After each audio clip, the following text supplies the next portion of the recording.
wrestling fans, guys, I'm not going to use my usual starting point about subscribing and all that jazz. It's not needed tonight. It's really not. Not with how this show is. Now, I'm not saying that the big points about this show were terrible, but WWE just quite frankly does not care. And this isn't something that we as wrestling fans have not known for quite some time. But you know what? Tonight, even though, and I will say this, Ronda Rousey did look good. She looked good in her segment with Alexa Bliss and Kurt Angle in the opening segment. Outside of that, everything else that I'm going to discuss looked absolutely horrible. And WWE makes absolutely zero sense and does everything wrong. And I think everybody is in agreement with that. There is zero care to their superstars. Zero. I mean, all you have to do is look at the Intercontinental Championship. Now, I'm not going to sit here and say I am disappointed that Dolph Ziggler is the IC champ, because I am happy that Dolph Ziggler is an Intercontinental Champion and is being cared for as far as that group, Dolph Ziggler and Drew McIntyre. However, by doing that, you are killing a tag team. You just are. Where is the tag team now? There's no tag team. Because we know Seth Rollins is not getting that title back. He's cashed in his rematch clause for next week. Extreme Rules. There's a huge multi-man matchup. Seth Rollins will be in that match. He dropped the title so he could be in that matchup. And they could still have an Intercontinental Championship match at Extreme Rules. This should have went to Elias last night. Dolph Ziggler and Drew McIntyre should have gotten Tag Team Championship gold, not the B team. Both men could have benefited from championship gold with Drew McIntyre and Dolph Ziggler that way. And Elias could have benefited from championship gold. Now, some of you might say, well, Elias doesn't need the title. Elias is over without the championship. Yeah, there's some truth to that, but that's beside the point. He deserves a title. He really does. Seth Rollins will go and make that match $1 million. And you know, what is this deal? What is this deal with having tons and tons and tons of guys in the multi-man match? What are they going to do? Add it up to 6 guys?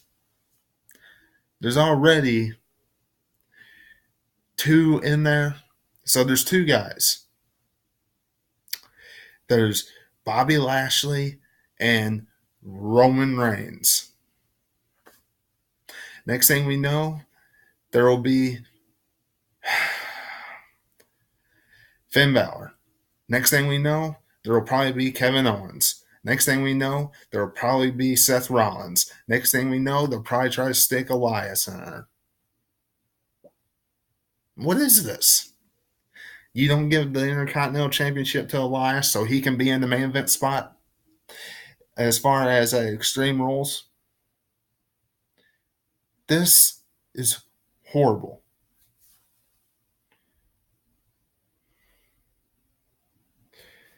WWE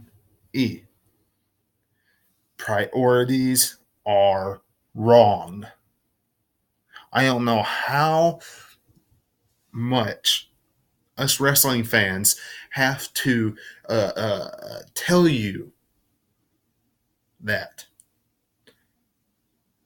And speaking of which, you have 2 guys come out there with Kurt Angle when Kurt Angle is announcing this matchup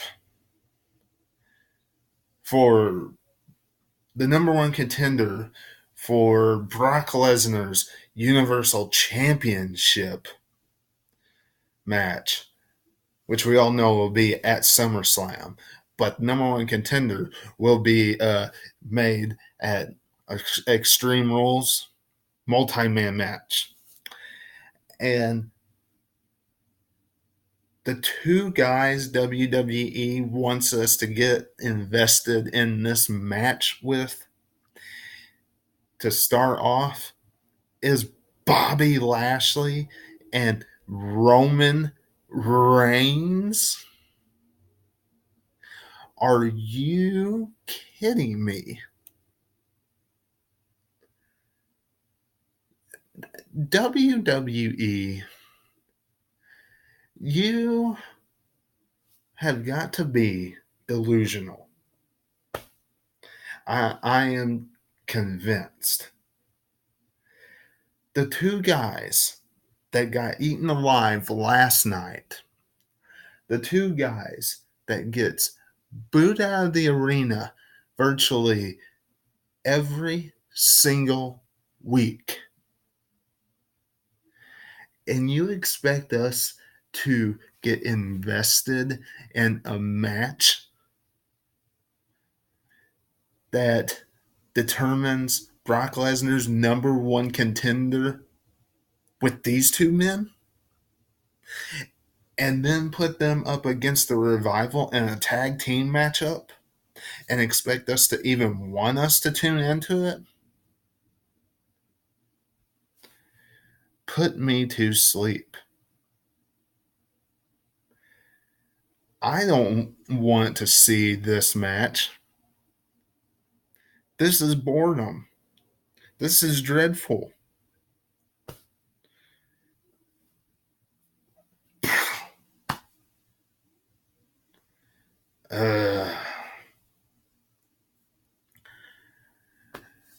What about Bayley and Sasha Banks?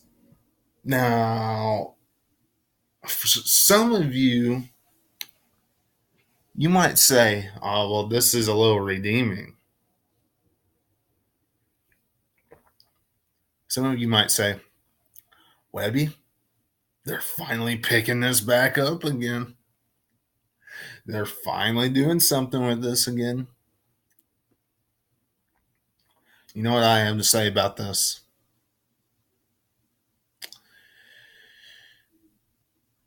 When they show consistency with Bayley and Sasha Banks at their necks, breathing down their throats, going at it with one another, not being friends, wanting to rip their heads off, then I'll believe the storyline. But WWE has not been consistent with this. Sasha Banks and Bayley tonight had good chemistry as far as rivalry is concerned. Sasha Banks left Bayley from the ring. Sasha Banks left her at the arena and drove off. Good storytelling. But if WWE comes back next Monday and has them team up like there's nothing wrong, like they have done before, what are you doing? How are we supposed to believe the storyline? So keep this momentum going and build it to an extraordinary matchup at the Barclays Center.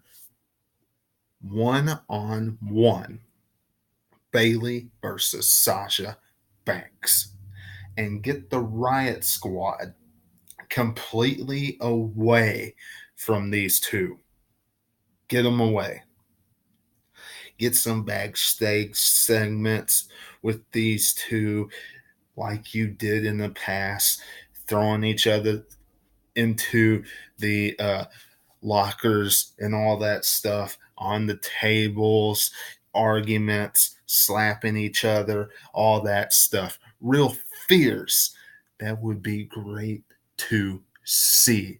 Awesome TV. That kind of stuff is what the fans want to see. Okay. Do that for us. That's all I got to say about that. If you don't do that for us, you're wasting our time with this Bayley and Sasha. And finally,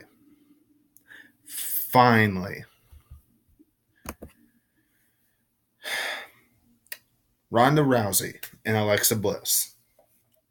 You know, what can we say? People, the wrestling fans, were so critical of Ronda Rousey. She was criticized and second guessed forever throughout her first stage before WrestleMania and even until now when she was in her build with Nia Jax. And the only thing I want to say is her work tonight when she took down Alexa Bliss and put her through that table, and her match last night with Nia Jax. Ronda Rousey is here to stay. Ronda Rousey is not going anywhere. Ronda Rousey does a fantastic job in the WWE so far. And it's pretty much made official. SummerSlam, Alexa Bliss versus Ronda Rousey, Raw Women's Championship. Writings on the wall. Tonight pretty much said it. Which we saw that coming last night, but tonight pretty much said it. Especially since she got the 30-day suspension and she said that she was going to pretty much hunt Alexa Bliss down and beat her up once she got back from her 30-day suspension. But my guess is Alexa Bliss will take on Nia Jax at Extreme Rules. And then after Extreme Rules, Ronda Rousey and Alexa Bliss will pick up right where they left off. That's just my guess. But this is your Monday Night Raw review. Everything else not worth talking about whatsoever. And if you think it's worth talking about, you can in the comments below. Let me know in the comments below anything that's on your mind. And if you agree with anything that I have said in the comments below, let me know. If you disagree with me, let me know in the comments below. And don't forget to do everything that I mentioned at the beginning. Subscribe, hit the bell, and of course, all that stuff. Follow me on Facebook and Twitter at 2007 Webby. But until I see you again, this is Webby, and I'll catch you on the other side. Talk to you later.